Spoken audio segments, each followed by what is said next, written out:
to get to the Tom Brown track. I got this tracker for, I think about, I want to say two years ago or whatnot. It's not a traditional, it's very unorthodox. I'll tell you, when I first got it, I didn't like it at all. I kind of felt like I wasted my money. It was one of those things where, you know, I got it to try it out. I heard some good things about it. There's a lot of people out there who hate this knife. And I don't blame them. I don't think this knife is for everybody. It's just odd. I mean, it's one of those things that it almost crosses the line for one of my rules, and that's, you know, jack of all trades, masters of none.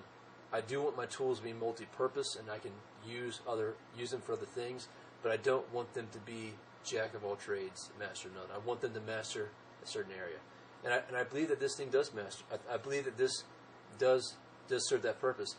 This thing is an awesome chopping knife. You know, one thing I showed you guys before, put a lanyard on there just enough to get my pinky finger in there, so when I get in there, I'm able to really get a far grip on there to get that extra leverage when I'm coming down to chop. And it works. It works very well. It's a very effective chopper. Now, this is a wilderness survival knife. I don't think that it serves all your camp needs. I think it blends the best of both worlds for a small saw and a hatchet or axe and a draw blade. So, and that's the purpose it does. You got your hatchet position, you got your carving position, and you got your draw position. I mean, that's the way it was engineered. It is pretty well. Now, the saw blade at the end, it's not the most effective or efficient saw blade. I think it's a good idea. They had the space right there, and they're like, hey, let's try to make this work. You can notch with this successfully for fireboards, and that's the main purpose as far as I know. I would never try to saw down a tree with this. It's just ridiculous. But for making notches in fireboards, it does work well. You can also use this first part supposedly for snapping some wires, like wire or mesh fence. I'm sure you couldn't do it in this knife is serving you well. As reference for the chopping, this knife is going to do better chopping job than other knives at the same length. 6-inch blade, overall 11.5 inches. I think it weighs 28 ounces. It is a 1/4 inch thick. The first time you hold this knife, you can't believe how heavy it is. I don't think it's for everybody. I like this knife. I think it works. It serves a purpose. Scout style. Now, I'm not a big fan of carrying stuff behind there. I've actually hurt my back before, so I usually carry it Scout style on the back of my Sabercat. If you guys like to carry things that way, I mean, some people do. It's if you're in some kind of bushcrafting and you're always on your, squatting down or on your knees or whatnot, it's not a bad place to carry your knife. But if you do fall backwards, you can injure yourself. And I wasn't really happy with that sheath, so I'd carry it actually on a drop leg platform, and it worked pretty well.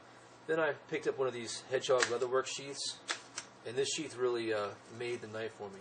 The reason I got this sheath, I actually had my old sheath either on my drop leg platform, or I actually had it in mollied on the back of my Sabercat bag one day, and I was coming in from a hike in the old Kydex, and had it in the old Kydex sheath. As I was walking up the stairs, the blade shook out of the Kydex sheath and came down. I already removed my socks and shoes that day, and it came millimeters from my small toe. And there's actually a gouge in the concrete step that it fell into, and that was like kind of the last straw of that sheath. I was always a fan of Kydex because it was very light, very durable, very tactical. But after that, that was kind of the last straw. I mean, I almost amputated my toe with that sheath. So I went on looking for leather sheaths, or sheaths with a retention strap, and I found a review of the Hedgehog Leatherworks sheath. And let me tell you, I'm going to do a whole other video on the Hedgehog Leatherworks sheath. I actually have the accessory pocket and fire starter accessories coming for that, so I want to make my own self-contained kit just on that. But this sheath is amazing. Amazing quality. Show on this one.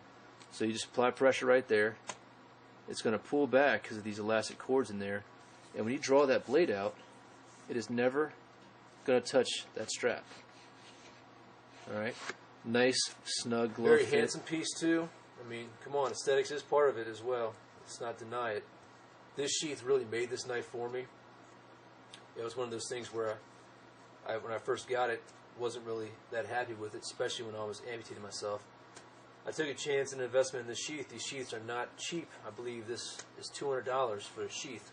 I carry it on the back of my Sabercat bag. The molly's right in there. That way it's still in the same position.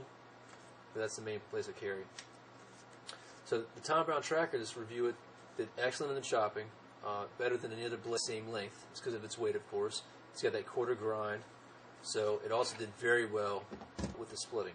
The only reason it did not win the splitting is because, you know, this area right here, where you're going to focus a lot of your energy on with your baton for splitting wood, you know, that's my main concern in regards to the saw blade. You're just losing energy as the baton gets eaten up by these saw blades. I mean, it's coming down, it's getting cut up, and I had to come in here and you know, clear it all out once I was done. And my baton, after doing the splitting with this, was just really chewed up from the back of this. Now, I suppose once you've gunked it all up with pieces of wood, you know, you're not going to lose that much energy. But it's still, you know, people say it's a minute amount, but still, if you're tired and you're trying to get that fire started, you're trying to split those logs as fast as possible, it counts for something. And also, this area right here is very small, so sometimes it was kind of difficult getting this piece right here that's supposed to be for skinning. So because of its length and this crazy area right here, it does not perform as well for bigger logs. Now it'll chew right through smaller wood, and in a survival situation, you're not going to, you're not going to have these big logs that you found somebody already cut up for you out in the woods.